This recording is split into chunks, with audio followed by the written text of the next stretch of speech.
ನಾನು ಅನೇಕ ವಿಡಿಯೋಗಳಲ್ಲಿ ನಿಮ್ಮ ಜಾಗೃತಿ ಕಾರ್ಯಕ್ರಮಗಳನ್ನ ನೋಡಿದ್ದೀನಿ. ಮಕ್ಕಳನ್ನ ನಗಿಸ್ಬೋದು, ಇಟ್ಸ್ ಈಸಿ. ಬಟ್ ಅಳಿಸೋದಿದೆಯಲ್ಲ, ಕಷ್ಟಗಳನ್ನ ಹೇಳಿ ಅವ್ರ ಜೊತೆಲಿ ಇನ್ನೊಂದು ಭಾಗ ಟೀಚರ್ಸ್ನ ಅಳಿಸ್ತಾ ಇದ್ದೀರಾ. ಏನ್ ಪವಾಡ ಏನಾದ್ರು ಮಾಡ್ತೀರಾ ಅಂತ? ಲವ್ ಪ್ಲಸ್ ನೋವು ಇಸ್ ಈಕ್ವಲ್ ಟು ಸಾವು ಅಂತ ಈ ಸೂತ್ರ ಮಕ್ಕಳಿಗೆ, ಯಾಕೆಂದ್ರೆ ಸಾವಿನ ನಡುವೆ ನಮ್ಮ ಲವ್ ಅನ್ನೋದು ಅಟ್ರಾಕ್ಟ್ ಮಾಡ್ತಾ ಹೋಗ್ತದೆ ಅನ್ನೋದ್ರ ಬಗ್ಗೆ ನಾನು ಹೇಳ್ತಾ ಹೋಗ್ತಾ ಇದ್ದೆ. ಒಂದ್ ಮಾತಿದೆ ಸರ್, ಹುಟ್ಟು ಮನುಷ್ಯನದ್ದು ಬಡತನದಲ್ಲಿ ಆದ್ರೂ ಪರವಾಗಿಲ್ಲ, ಅದ್ರ ಸಾವು ಬಡತನದಲ್ಲಿ ಆಗಬಾರ್ದು ಅಂತ ಮಾತಿದೆ. ನೀವು ಕೂಡ ಬಡತನದಲ್ಲಿ ಹುಟ್ಟಿದವರು. ಆ ಬಡತನ ಅಂತಕ್ಕಂಥದ್ದು ನಿಮ್ಮನ್ನ 4 ಜನಕ್ಕೆ ಪ್ರೇರೇಪಣೆ ಆಗ್ತಾ, ಆ ಕಷ್ಟಗಳು ನೀವು ಪಟ್ಟಿದ್ಕೆ ಇನ್ನೊಬ್ರು ಕಷ್ಟ ಪಡಬಾರ್ದಂತ ಸ್ಫೂರ್ತಿದಾಯಕ ಮಾತುಗಳು ಆಡೋದಕ್ಕೆ ಆ ಹಸಿವನ್ನ ಸಾಧ್ಯವಾಯ್ತಾ ಅಂತ? ತಂದೆ ತಾಯಿಗಳು ಬೆಳಗ್ಗೆ ಆದ ಕೂಡಲೇ ರಾತ್ರಿವರೆಗೂ ಕೂಡ ಕೂಲಿನಾಲಿ ಮಾಡಿ ಬದುಕನ್ನ ಕಟ್ಕೊಂಡು ಮಕ್ಕಳು ಸಾಕ್ಬೇಕು ಅಂತ ಹೋರಾಟ ಮಾಡೋ ತಂದೆ ತಾಯಿಗಳ ಕಷ್ಟಗಳು ಹೇಳ್ತಾ ಇದ್ದೀನಿ. ಹರಿದಿರುವಂತ ಲಂಗಗಳನ್ನ ಹಾಕೊಂಡು ಅಮ್ಮ ಎಷ್ಟು ಕಷ್ಟ ಬಿದ್ದು ಮಕ್ಳಿಗೆ ಹೊಸ ಬಟ್ಟೆ ಕೊಡಿಸ್ಬೇಕು ಅಂತ ಹೋರಾಟ ಮಾಡ್ತಾಳಲ್ಲ, ಅವಳ ನೋವಿನ ಕಥೆಯನ್ನ ಹೇಳ್ತಾ ಇದ್ದೀನಿ. ಹರಿದಿರುವಂತ ನಿಕ್ಕರಗಳು ಹಾಕೊಂಡು, ಬನೀನುಗಳನ್ನ ಹಾಕೊಂಡು, ಶರ್ಟನ್ನ ಹಾಕೊಂಡು, ಪಂಚೆಗಳನ್ನ ಹಾಕೊಂಡು ಬದುಕನ್ನ ಕಟ್ಟುವಂತ ತಂದೆಯ ಆ ನೋವಿನ ವೇದನೆಯನ್ನ ಮಕ್ಕಳಿಗೆ ತಿಳಿಸುವಂತ ಪ್ರಯತ್ನ ಮಾಡ್ತಾ ಇದ್ದೀನಿ. ಬೆಳಗ್ಗೆಯಿಂದ ಸಂಜೆವರೆಗೂ ಇವರೇ ನನ್ನ ಮಕ್ಕಳು ಅಂತ ಪಾಠ ಮಾಡುವಂತ ಟೀಚರ್ಸ್ಗಳ ಆ ಒಂದು ಕಮಿಟ್ಮೆಂಟ್ ಬಗ್ಗೆ ಮಕ್ಕಳಿಗೆ ತಿಳಿಸಿ ಹೇಳ್ತಾ ಇದ್ದೀನಿ. ನೀವು ನಾನ್ ಮಾತನಾಡಿದ್ರೆ ಅದು 4 ಜನಕ್ಕೆ ಸ್ಫೂರ್ತಿ ಆಗ್ತದೆ, 4 ವಿದ್ಯಾರ್ಥಿಗಳು ನನ್ನ ಮಾತು ಕೇಳಿ ಬದಲಾವಣೆ ಆಗ್ತಾರೆ ಅಂತ ಯಾವತ್ತಾದ್ರೂ ಅನ್ಸಿತ್ತ? ಬದಲಾವಣೆ ಆಗ್ತಾ ಇರುವಂತ ದೃಶ್ಯಗಳು, ವಿಡಿಯೋಗಳು ಇವತ್ತೆಲ್ಲ ಸೋಷಿಯಲ್ ಮೀಡಿಯಾದಲ್ಲಿ ವೈರಲ್ ಆಗ್ತಾ ಇದೆ. ಬಟ್ ಆ ಮಾತಿನಲ್ಲಿ ಒಂದು ವೈಬ್ರೇಷನ್ ಇದೆ, ಆ ಮಾತಿನಲ್ಲಿ ಒಂದು ಶಕ್ತಿ ಇದೆ. ಅಂದ್ರೆ ಆ ಶಕ್ತಿ ಇಂದಿನ ಕಂಟೆಂಟ್ ಇದೆಯಲ್ಲ, ತಂದೆ ತಾಯಿಗಳು, ಗುರುಗಳು, ಇವೆರಡೇ ಶಕ್ತಿ. ಆ 2 ಶಕ್ತಿಗಳ ಬಗ್ಗೆ ಹೇಳ್ಬೇಕಾದಾಗ ಎಲ್ಲೋ ಒಂದ್ ಕಡೆ ಆ ಮಕ್ಕಳು ರಿಯಲೈಸ್ ಆಗ್ತಾ ಇದಾರೆ, ಬದಲಾಗ್ತಾರೆ ಅನ್ನೋದು ಅರಿವಾಯ್ತು. ಅವ್ರ ಕಣ್ಣಲ್ಲಿ ಬರುವಂತ ನೀರುಗಳೇ ಅದಕ್ಕಿದು. ಬಡತನದಲ್ಲಿ ಹುಟ್ಟಿದೀವಿ, ಬಡತನದಲ್ಲಿ ಸಾಯೋದ್ ಬೇಡ ಅಂತ ಹೇಳಿ ಬಹಳಷ್ಟು ಮಂದಿ ಮಾತಾಡ್ತಾರೆ. ನಮ್ಮಪ್ಪ ನನ್ಗೇನ್ ಮಾಡ್ದ, ನನ್ನ ಫ್ಯಾಮಿಲಿ ನನ್ಗೇನ್ ಮಾಡ್ತು ಅಂತ ಹೇಳಿ. ಅರೆ, ಈ ಪ್ರಪಂಚಕ್ಕೆ ಪರಿಚಯ ಮಾಡ್ಕೊಟ್ಟಿರೋದೇ ಅವ್ರ ದೊಡ್ಡ ಸಾಧನೆ, ನಮಗ್ ಅದೇ ಒಂದು ದೊಡ್ಡ ಗಿಫ್ಟ್. ಅವರಿಂದ ಮತ್ ನಿರೀಕ್ಷೆ ಮಾಡೋದು ಬೇಡ, ಮತ್ ಅವ್ರಿಗೆ ವಾಪಸ್ ನಾವೇನ್ ಕೊಡ್ಬೇಕಾಗಿದೆ ಅಂತ ಯೋಚನೆ ಮಾಡ್ಬೇಕಾಗಿದೆ. ಅಪ್ಪ ಹಾಕಿರುವಂತ ಆಲದ ಮರಕ್ಕೆ ನಾವು ನೇತ್ ಬೀಳ್ತಿದೀವಿ, ನಮ್ದೇನಾದ್ರೂ ಒಂದು ಕೊಡುಗೆ ಬೇಕಲ್ಲ. ನಾನು ಅನೇಕ ವಿಡಿಯೋಗಳಲ್ಲಿ ನಿಮ್ಮ ಜಾಗೃತಿ ಕಾರ್ಯಕ್ರಮಗಳನ್ನ ನೋಡಿದ್ದೀನಿ. ಮಕ್ಕಳನ್ನ ನಗಿಸ್ಬೋದು, ಇಟ್ಸ್ ಈಸಿ. ಬಟ್ ಅಳಿಸೋದಿದೆಯಲ್ಲ, ಕಷ್ಟಗಳನ್ನ ಹೇಳಿ ಅವ್ರ ಜೊತೆಲಿ ಇನ್ನೊಂದು ಭಾಗ ಟೀಚರ್ಸ್ನ ಅಳಿಸ್ತಾ ಇದ್ದೀರಾ. ಏನ್ ಪವಾಡ ಏನಾದ್ರು ಮಾಡ್ತೀರಾ ಅಂತ? ಇಲ್ಲ, ಒಳ್ಳೆ ಪ್ರಶ್ನೆನೆ. ಎಲ್ಲಾ ಕಡೆ ನಾನು ಈ ಕಾರ್ಯಕ್ರಮ ಆದ್ಮೇಲೆ ಕೇಳ್ತಾ ಇರುವಂತದ್ದು ಇದೇ ಪ್ರಶ್ನೆ. ಹೆಂಗ್ ಹೇಳ್ತಾರೆ, ಯಾಕೆ ಹೇಳ್ತಾರೆ, ಏನ್ ಹೇಳ್ತೀರಿ ಅಂತ ಹೇಳ್ತಿರ್ತಾರೆ. ಬಟ್ ನಿಜ ಹೇಳ್ತಾ ಇದ್ದೀನಿ, ನಾನು ಕಾರ್ಯಕ್ರಮದಲ್ಲಿ ಸುಳ್ಳು ಹೇಳ್ತಾ ಇಲ್ಲ. ತಂದೆ ತಾಯಿಗಳು ಬೆಳಗ್ಗೆ ಆದ ಕೂಡಲೇ ರಾತ್ರಿವರೆಗೂ ಕೂಡ ಕೂಲಿನಾಲಿ ಮಾಡಿ ಬದುಕನ್ನ ಕಟ್ಕೊಂಡು ಮಕ್ಕಳು ಸಾಕ್ಬೇಕು ಅಂತ ಹೋರಾಟ ಮಾಡೋ ತಂದೆ ತಾಯಿಗಳ ಕಷ್ಟಗಳು ಹೇಳ್ತಾ ಇದ್ದೀನಿ. ಹರಿದಿರುವಂತ ಲಂಗಗಳನ್ನ ಹಾಕೊಂಡು ಅಮ್ಮ ಎಷ್ಟು ಕಷ್ಟ ಬಿದ್ದು ಮಕ್ಳಿಗೆ ಹೊಸ ಬಟ್ಟೆ ಕೊಡಿಸ್ಬೇಕು ಅಂತ ಹೋರಾಟ ಮಾಡ್ತಾಳಲ್ಲ, ಅವಳ ನೋವಿನ ಕಥೆಯನ್ನ ಹೇಳ್ತಾ ಇದ್ದೀನಿ. ಹರಿದಿರುವಂತ ನಿಕ್ಕರಗಳು ಹಾಕೊಂಡು, ಬನೀನುಗಳನ್ನ ಹಾಕೊಂಡು, ಶರ್ಟನ್ನ ಹಾಕೊಂಡು, ಪಂಚೆಗಳನ್ನ ಹಾಕೊಂಡು ಬದುಕನ್ನ ಕಟ್ಟುವಂತ ತಂದೆಯ ಆ ನೋವಿನ ವೇದನೆಯನ್ನ ಮಕ್ಕಳಿಗೆ ತಿಳಿಸುವಂತ ಪ್ರಯತ್ನ ಮಾಡ್ತಾ ಇದ್ದೀನಿ.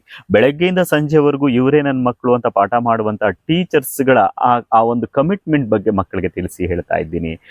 ಅದೇನಾಗ್ತಾ ಇದೆ ಅಂದ್ರೆ ಅದು ಮಕ್ಕಳ ಮೇಲೆ ಎಲ್ಲೋ ಒಂದ್ ಕಡೆ ಪರಿಣಾಮ ಬೀರ್ತಾ ಇದೆ. ಇರ್ಬೇಕಾದಾಗ ತಂದೆ ತಾಯಿಗಳನ್ನ ನೋಡ್ಕೊಳ್ದೆ, ತಂದೆ ತಾಯಿಗಳು ಹೋದ್ಮೇಲೆ ನಾವು ಸಾಮಾನ್ಯವಾಗಿ ಲಬಲಬಲಬ ಅಂತ ಬಾಯಿ ಬಡ್ಕೊಳ್ತೀವಿ, ಬಡ್ಕೊಂಡು ಕಣ್ಣೀರ್ ಹಾಕ್ತಿವಿ. ಪ್ರಯೋಜನ ಏನ್ ಬಂತು ಅಂತ ಮಕ್ಕಳಿಗೆ ತಂದೆ ತಾಯಿಗಳು ಹಗಲು ರಾತ್ರಿ ಪಡ್ತಾ ಇರುವಂತ ಕಷ್ಟ ಕಾರ್ಪಣ್ಯಗಳು ಅವರ ಮನಸ್ಸಿಗೆ ತಟ್ಟಿದ್ಮೇಲೆ ನಾನು ಎಲ್ಲೋ ಒಂದ್ ಕಡೆ ತಪ್ಪು ಮಾಡ್ತಾ ಇದ್ದೀನಲ್ಲ ಅಂತ ಅನ್ಸಿದ್ಮೇಲೆ ಕಣ್ಣಲ್ಲಿ ನೀರು ಹಾಕ್ಲಿಕ್ಕೆ ಶುರು ಮಾಡ್ತಾರೆ, ಪಶ್ಚಾತ್ತಾಪ ಬೀಳ್ತಾರೆ. ನೀವು ಮಾತನಾಡೋಕೆ ಪ್ರಾರಂಭ ಮಾಡಿದ್ದು ಈ ರೀತಿ ಅಷ್ಟು ಚೆನ್ನಾಗಿ ಮಾತನಾಡ್ತೀರಾ. ಪಾವಗಡ ಮೂಲ ಅಂದ್ರೆ ಒಂದ್ ಸ್ವಲ್ಪ ಕನ್ನಡ ಕಡಿಮೆ. ಯಾವ ರೀತಿ ಬಂತು ಆ ಕನ್ನಡ ಮಾತೃಭಾಷೆ ನಿಮ್ಗೆ ವಾಸ ಹೋಗ್ತು? ನಂದು ಅದೇ ಪ್ರಶ್ನೆನೆ, ಅದ್ ಹೆಂಗ್ ಬಂತು ಅಂತ. 2003ರಿಂದ ನಾನು ಒಂದಷ್ಟು ವೇದಿಕೆ ಕಾರ್ಯಕ್ರಮಗಳನ್ನ ಶುರು ಮಾಡಿದೆ. ಅಲ್ಲಿ ಇಲ್ಲೆಲ್ಲಾದ್ರೂ ವೇದಿಕೆ ಸಿಕ್ಕಾಗ ಮಾತಾಡೋದು ಅಭ್ಯಾಸ ಮಾಡ್ಕೊಳ್ತಾ ಹೋಗ್ತಾ ಇದ್ದೆ. ಒಂದಷ್ಟು ಮೊದಲಿಂದಲೂ ಕೂಡ ನನಗೆ ಒಂದು ಹುಚ್ಚು ಏನು ಅಂದ್ರೆ ಪತ್ರಿಕೆಗಳನ್ನ ಓದೋ ಹುಚ್ಚಿತ್ತು. ಅದರಲ್ಲಿ ವಿಶೇಷವಾಗಿ ಪ್ರಜಾವಾಣಿ ಪತ್ರಿಕೆಗಳನ್ನ ಗಟ್ಟಿಯಾಗಿ ನಾನು ಓದೋದನ್ನ ಅಭ್ಯಾಸ ಮಾಡ್ಕೊಳ್ತಾ ಬರ್ತಾ ಇದ್ದೆ. ಅದು ಏನಾಯ್ತು, ಇವತ್ತು ವೇದಿಕೆಗಳಲ್ಲಿ ನಿಭಾಯಿಸುವಂತದ್ದು ಒಂದಷ್ಟು ಅನುಕೂಲ ಆಯ್ತು ಅಂತ ನನ್ಗೆ ಅನಿಸ್ತಾ ಇದೆ. ನೀವು ನಾನ್ ಮಾತನಾಡಿದ್ರೆ ಅದು 4 ಜನಕ್ಕೆ ಸ್ಫೂರ್ತಿ ಆಗ್ತದೆ, 4 ವಿದ್ಯಾರ್ಥಿಗಳು ನನ್ನ ಮಾತು ಕೇಳಿ ಬದಲಾವಣೆ ಆಗ್ತಾರೆ ಅಂತ ಯಾವತ್ತಾದ್ರೂ ಅನ್ಸಿತ್ತ?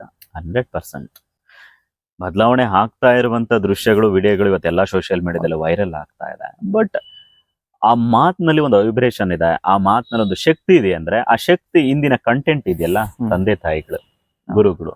ಇವೆರಡೇ ಶಕ್ತಿ. ಆ ಎರಡು ಶಕ್ತಿಗಳ ಬಗ್ಗೆ ಹೇಳ್ಬೇಕಾದಾಗ ಎಲ್ಲೋ ಒಂದ್ ಕಡೆ ಆ ಮಕ್ಕಳು ರಿಯಲೈಸ್ ಆಗ್ತಾ ಇದ್ದಾರೆ, ಬದಲಾಗ್ತಾರೆ ಅನ್ನೋದು ಅರಿವಾಯ್ತು. ಅವ್ರ ಕಣ್ಣಲ್ಲಿ ಬರುವಂತ ನೀರುಗಳೇ ಅದಕ್ಕಿದು. ಇನ್ನೊಂದು ವಿಶೇಷ ಏನು ಅಂತಂದ್ರೆ, ಇತ್ತೀಚೆಗೆ ಕ್ಷಣಿಕ ಮಾನಸಿಕ ಮತ್ತು ದೈಹಿಕ ಆಕರ್ಷಣೆ, ಅದನ್ನ ಹೇಳ್ತಾರೆ ಇಂಗ್ಲಿಷ್ ಅಲ್ಲಿ ಲವ್ ಅಂತ. ಅದಕ್ಕೆ ನಾನು ಸಾಮಾನ್ಯ ಒಂದು ಸೂತ್ರ ಹೇಳ್ತಾ ಇರ್ತಿದ್ದೆ ಮಕ್ಕಳಿಗೆ, ಲವ್ ಪ್ಲಸ್ ನೋವು ಇಸ್ ಈಕ್ವಲ್ ಟು ಸಾವು ಅಂತ. ಈ ಸೂತ್ರ ಮಕ್ಕಳಿಗೆ, ಯಾಕೆಂದ್ರೆ ಸಾವಿನ ನಡುವೆ ನಮ್ಮ ಲವ್ ಅನ್ನೋದು ಅಟ್ರಾಕ್ಟ್ ಮಾಡ್ತಾ ಹೋಗ್ತದೆ ಅನ್ನೋದ್ರ ಬಗ್ಗೆ ನಾನು ಹೇಳ್ತಾ ಹೋಗ್ತಾ ಇದ್ದೆ. ನೀವು ಆ ಕಾರ್ಯಕ್ರಮದಲ್ಲಿ ಆ ಮಕ್ಕಳನ್ನ ಅಳಿಸ್ತಿರಲ್ಲ, ಏನ್ ಕಂಟೆಂಟ್ ಕೊಡ್ತೀರ ಅಲ್ಲಿ ಮಕ್ಕಳಿಗೆ? ಏನ್ ಹೇಳ್ತೀವಿ ಅನ್ನೋದು ಕುತೂಹಲ ಬಹಳ ಜನರಿಗಿದೆ. ಒಂದು, ನಾನು ಹೇಳ್ತಾ ಇರೋದು ತಂದೆ ತಾಯಿಗಳ ನೋವಿನ ಬಗ್ಗೆ, ಇನ್ನೊಂದು ಗುರುಗಳ ಒಂದು ಸೇವೆ ಬಗ್ಗೆ, ಮತ್ತೆ ವಿದ್ಯಾರ್ಥಿಗಳ ಬದ್ಧತೆ ಹೆಂಗಿರ್ಬೇಕು, ಜವಾಬ್ದಾರಿ ಹೆಂಗಿರ್ಬೇಕು, ಮತ್ತೆ ಪರೀಕ್ಷೆಗಳನ್ನ ಹೆದರ್ಸೋದು ಹೆಂಗೆ. ಇನ್ನೊಂದು ವಿಶೇಷ ಏನಪ್ಪಾ ಅಂದ್ರೆ, ಬಹಳಷ್ಟು ಮಕ್ಕಳಿಗೆ ಓದಿದ್ದು ತಲೆಯಲ್ಲಿರೋದಿಲ್ಲ, ಅರ್ಥ ಆಗೋದಿಲ್ಲ, ನೆನಪಿಗೆ ಬರೋದಿಲ್ಲ ಅನ್ನುವಂತ ಗೊಂದಲದಲ್ಲಿರ್ತಾರೆ. ಅಂತ ಮಕ್ಕಳಿಗೆ ಏಕಾಗ್ರತೆಯಿಂದ ಅಧ್ಯಯನ ನಡೆಸೋದು ಹೆಂಗೆ.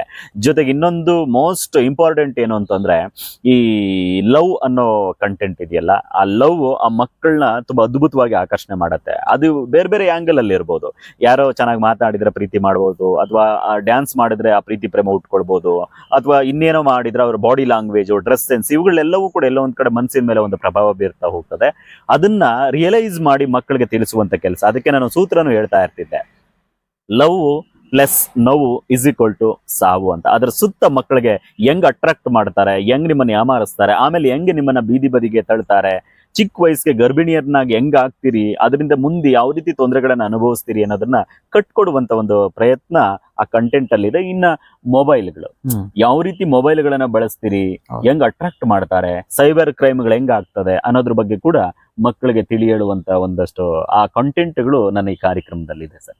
ಒಂದ್ ಮಾತಿದೆ ಸರ್, ಹುಟ್ಟು ಮನುಷ್ಯನದ್ದು ಬಡತನದಲ್ಲಿ ಆದ್ರೂ ಪರವಾಗಿಲ್ಲ, ಅದ್ರ ಸಾವು ಬಡತನದಲ್ಲಿ ಹಾಕಬಾರ್ದು ಅಂತ ಮಾತಿದೆ. ನೀವು ಕೂಡ ಬಡತನದಲ್ಲಿ ಹುಟ್ಟಿದವರು. ಆ ಬಡತನ ಅಂತಕ್ಕಂಥದ್ದು ನಿಮ್ಮನ್ನ 4 ಜನಕ್ಕೆ ಪ್ರೇರೇಪಣೆ ಆಗ್ತಾ, ಆ ಕಷ್ಟಗಳು ನೀವು ಪಟ್ಟಿದ್ಗೆ ಇನ್ನೊಬ್ರು ಕಷ್ಟ ಪಡಬಾರ್ದಂತ ಸ್ಫೂರ್ತಿದಾಯಕ ಮಾತುಗಳು ಆಡೋದಕ್ಕೆ ಆ ಹಸಿವನ್ನ ಸಾಧ್ಯವಾಯ್ತಾ ಅಂತ? ಖಂಡಿತ. ಆ ಬಡತನನೇ ಇವತ್ತು ನಾನೇನಾದ್ರೂ ಒಂದು ಮಾಡ್ಲಿಕ್ಕೆ ಸಾಧ್ಯವಾಗಿದ್ದು. ಹಸಿವು, ಅದನ್ನೇ ಹೇಳ್ತಾರೆ, ಒಂದು ಈ ಬಡತನ ಹಸಿವು ಅನ್ನುವಂಥದ್ದು ಯಾವ ಯೂನಿವರ್ಸಿಟಿ ಕಲಿಸಿದಂತ ಒಂದು ದೊಡ್ಡ ಪಾಠಗಳಿವು. ಆ ಪಾಠಗಳು ನನ್ನ ಬದುಕಿನಲ್ಲಿ ಕಲ್ತ್ಕೊಂಡೆ ನಾನು. ಅವತ್ತೇ ನನಗೆ ಇವತ್ತು ಹೊಟ್ಟೆ ನೋವು ಬಂದವನ ಫೀಲಿಂಗ್ಸ್ ನನ್ಗೆ ಅರಿವಾಗತ್ತೆ. ಯಾಕಂದ್ರೆ ನನಗೆ ಹೊಟ್ಟೆ ನೋವು ಬಂದಿರೋದ್ರಿಂದ ನಿಮ್ಮ ಹೊಟ್ಟೆ ನೋವು ನನ್ಗೆ ಅರಿವಾಗತ್ತೆ. ನಾನು ನೋವು, ಆ ಬಾಧೆಗಳು, ಆ ಕಷ್ಟಗಳು, ಆ ಕಣ್ಣೀರಿನ ಕಥೆಗಳು ಕಣ್ಣಲ್ಲಿ ನೋಡ್ಕೊಂಡು ಬಂದಿರೋದ್ರಿಂದ, ಆ ತಂದೆ ತಾಯಿಗಳು ಪ್ರತಿದಿನ ನಮಗೋಸ್ಕರ ಪಡ್ತಾ ಇರುವಂತ ಕಷ್ಟಗಳನ್ನ ನಾನು ಕಣ್ಣಾರೆ ಕಣ್ಣುಂಡಿರೋದ್ರಿಂದ, ಆ ಮಕ್ಕಳಿಗೆ ಅದನ್ನ ಹೇಳಲಿಕ್ಕೆ ಅದು ಒಂದು ಸ್ಫೂರ್ತಿ ಆಯ್ತು, ಒಂದು ಅನುಭವ ಆಯ್ತು. ನಾನು ಬಹುಶಃ ಪುಸ್ತಕಗಳನ್ನ ಓದಿ ಕಲ್ತದ್ದು ಕಡಿಮೆ, ಜೀವನದ ಪ್ರತಿ ಅನುಭವಗಳನ್ನ ನೋಡಿ ಅರಿತುಕೊಂಡು ಕಲ್ತು ಅನುಭವಿಸಿದ್ದ ಹೆಚ್ಚು. ಅದು ಇವತ್ತೆಲ್ಲ ಒಂದ್ ಕಡೆ ಮಕ್ಕಳ ಕಾರ್ಯಕ್ರಮ ಮಾಡ್ಲಿಕ್ಕೆ ಒಂದು ಪ್ರೇರಣೆ ಆಗಿದೆ. ಇನ್ನೊಂದು, ಹಿಂದೆ ಇದರ ಅವಶ್ಯಕತೆ ಇರ್ಲಿಲ್ಲ, ಮೌಲ್ಯಗಳಿತ್ತು, ಹಿರಿಯರು, ಗುರುಗಳು, ದೊಡ್ಡವರು, ಚಿಕ್ಕವರು, ಮನೆ, ಮಠ, ಕುಟುಂಬ, ಸಂಸ್ಕಾರ ಅನ್ನೋದಿತ್ತು. ಇವತ್ತೇನಾಗ್ತಾ ಇದೆ ಅಂದ್ರೆ, ಪಾಶ್ಚಿಮಾತ್ಯರ ಸಂಸ್ಕೃತಿ, ಆ ಸಂಸ್ಕಾರದ ಅಳವಡಿಕೆಗಳು ನಮ್ಮಲ್ಲಿ ಹೆಚ್ಚಾಗ್ತಾ ಇದೆ. ಯಾವುದೋ ಒಂದು ದೃಶ್ಯ ಮಾಧ್ಯಮದಲ್ಲೋ ಅಥವಾ ಟಿವಿಗಳಲ್ಲಿ ಬರೋದನ್ನ ನೋಡಿದಾಗ ಯಾರು ಹೇಳ್ತಾ ಇದ್ರು, ಇತ್ತೀಚೆಗೊಂದು ಒಂದು ಮಾಧ್ಯಮದಲ್ಲಿ ಒಬ್ಬ ಸೆಲೆಬ್ರಿಟಿನ ಕೂರಿಸ್ಕೊಂಡು ದಿನಕ್ಕೆ ಎಷ್ಟು ಸಿಗರೇಟ್ ಸೇರ್ತೀರಿ ಅಂತ ಕೇಳಿದಾಗ, ಮೊದಲೆಲ್ಲ ನಾನು ಒಂದು ಇಷ್ಟು ಸೇರ್ತಾ ಇದ್ದೆ, ಇವಾಗ ಕಡಿಮೆ ಮಾಡ್ಕೊಂಡಿದ್ದೀನಿ ಅಂತ ಹೆಣ್ಮಗ್ಳು ಹೇಳಿದಾಗ, ಎಲ್ಲೋ ಒಂದ್ ಕಡೆ ಮಕ್ಕಳ ಮೇಲೆ ಅದು ದುಷ್ಪರಿಣಾಮ ಬೀರ್ಲಿಕ್ಕೆ ಶುರು ಆಗುತ್ತೆ. ಅರೆ, ಅವರೇ 4-5 ಸಿಗರೇಟ್ ಸೇರ್ತಾರೆ ಅಂದ್ರೆ ನಾನ್ ಸೇದಬಾರ್ದಾ ಅಂತ ಹೇಳಿ, ಇವೆಲ್ಲ ಒಂದ್ ಕಡೆ ಒಂದು ಮಾಧ್ಯಮ, ಇನ್ನೊಂದ್ ಕಡೆ ಈ ಒಂದು ಪರಿಸರ, ಇವೆಲ್ಲವನ್ನೂ ಕೂಡ ಮಕ್ಕಳ ಮೇಲೆ ದುಷ್ಪರಿಣಾಮ ಬೀರೋದ್ರಿಂದ ಇದನ್ನ ಹೇಗಾದ್ರೂ ಅವಾಯ್ಡ್ ಮಾಡಬೇಕು ಅನ್ನುವಂತ ಒಂದು ಆಲೋಚನೆ ಬಂದಿದ್ದು. ಯಾಕೆ ಅಂದ್ರೆ, ಒಂದು ನಾನು ಅನುಭವಿಸಿರೋದ್ರಿಂದ. ಆ ಅನುಭವ ಇವತ್ತು ಈ ಒಂದು ಜಾಗೃತಿ ಕಾರ್ಯಕ್ರಮ ಮಾಡ್ಲಿಕ್ಕೆ ಶುರುವಾಗಿದೆ. ಬಡತನದಲ್ಲಿ ಹುಟ್ಟಿದ್ವಿ, ಬಡತನದಲ್ಲಿ ಸಾಯೋದ್ ಬೇಡ ಅಂತ ಹೇಳಿ ಬಹಳಷ್ಟು ಮಂದಿ ಮಾತಾಡ್ತಾರೆ. ನಮ್ಮಪ್ಪ ನನ್ಗೇನ್ ಮಾಡ್ದ, ನನ್ನ ಫ್ಯಾಮಿಲಿ ನನ್ಗೇನ್ ಮಾಡ್ತು ಅಂತ ಹೇಳಿ. ಅರೆ, ಈ ಪ್ರಪಂಚಕ್ಕೆ ಪರಿಚಯ ಮಾಡ್ಕೊಟ್ಟಿರೋದೇ ಅವ್ರ ದೊಡ್ಡ ಸಾಧನೆ, ನಮಗ್ ಅದೇ ಒಂದು ದೊಡ್ಡ ಗಿಫ್ಟ್. ಅವರಿಂದ ಮತ್ತೆ ನಿರೀಕ್ಷೆ ಮಾಡೋದು ಬೇಡ, ಮತ್ತೆ ಅವ್ರಿಗೆ ವಾಪಸ್ ನಾವೇನ್ ಕೊಡ್ಬೇಕಾಗಿದೆ ಅಂತ ಯೋಚನೆ ಮಾಡ್ಬೇಕಾಗಿದೆ. ಅಪ್ಪ ಹಾಕಿರುವಂತ ಆಲದ ಮರಕ್ಕೆ ನಾವು ನೇತ್ ಬೀಳ್ತಿದೀವಿ, ನಮ್ದೇನಾದ್ರೂ ಒಂದು ಕೊಡುಗೆ ಬೇಕಲ್ಲ.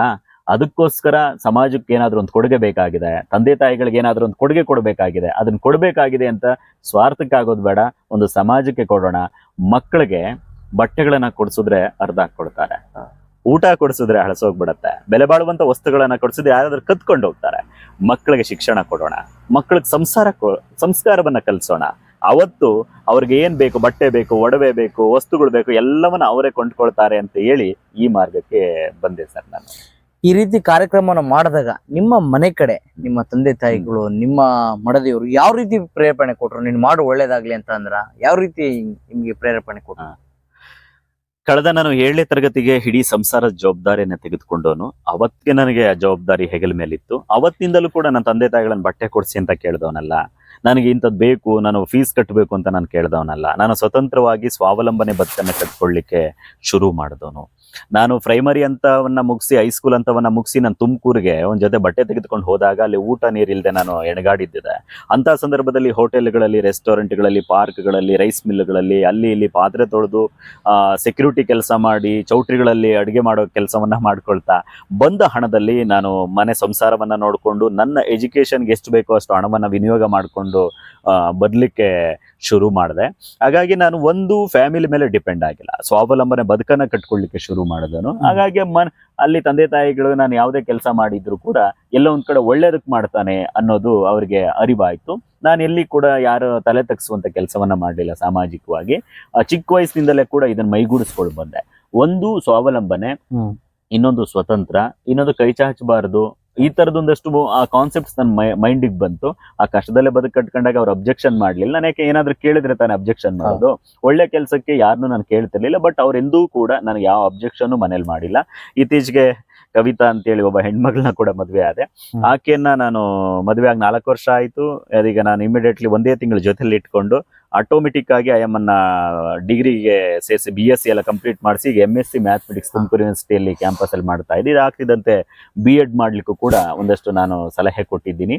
ಕಂಪ್ಲೀಟ್ ಆಗಿ ಆ ಹೆಣ್ಮಗಳು ಎಲ್ಲಿವರೆಗೂ ಓದ್ತಾಳೋ ಅಲ್ಗನ ಓದಿಸ್ಬೇಕು ಅಂತ. ಕಾರಣ ನನ್ನೊಂದು ಸಿದ್ಧಾಂತ ಇದೆ, ಹೆಣ್ಣು ಈ ಜಗತ್ತಿನ ಬಹುದೊಡ್ಡ ಶಕ್ತಿ. ಆ ಶಕ್ತಿ ಒಂದು ಅನುಭವಕ್ಕೆ ಅಥವಾ ಅನುಭವಿಸ್ಲಿಕ್ಕೋ ಒಂದು ವಸ್ತುವಾಗಿರಬಾರ್ದು. ಅದೊಂದು ಶಕ್ತಿ ಇಡೀ ಜಗತ್ತಿಗೆ ನೆರಳಾಗಬೇಕು, ಆ ಶಕ್ತಿ ಬಗ್ಗೆ ಅರಿವಾಗಬೇಕು ಅಂತ ಹೇಳಿ ನನಗೆ ಗಮನದಲ್ಲಿ ಇಟ್ಕೊಂಡು ಹೆಣ್ಣು ಮಕ್ಕಳನ್ನ ಹಡಿಯೋದಲ್ಲ, ಮಕ್ಳು ಹುಟ್ಟಿದ ಮೇಲೆ ಮಕ್ಳು ಸಾಕೋ ಕೆಪಾಸಿಟಿ ಹೆಣ್ಮಕ್ಳಿಗೆ ಬರಬೇಕು ಅನ್ನೋ ಕಾನ್ಸೆಪ್ಟ್ ಅಲ್ಲಿ ನಾನು ಈ ಕಾರ್ಯಕ್ರಮ ಮುಂದುವರಿಲಿಕ್ಕೆ ಅನುಕೂಲ ಆಗಿದೆ. ಜೊತೆಗೆ ನನ್ನ ಮನೆಯಲ್ಲೆಲ್ಲ ಕೂಡ ಒಂದು ಉತ್ತಮ ಇದಕ್ಕೆ ನನಗೆ ಸಹಕಾರ ಇದೆ.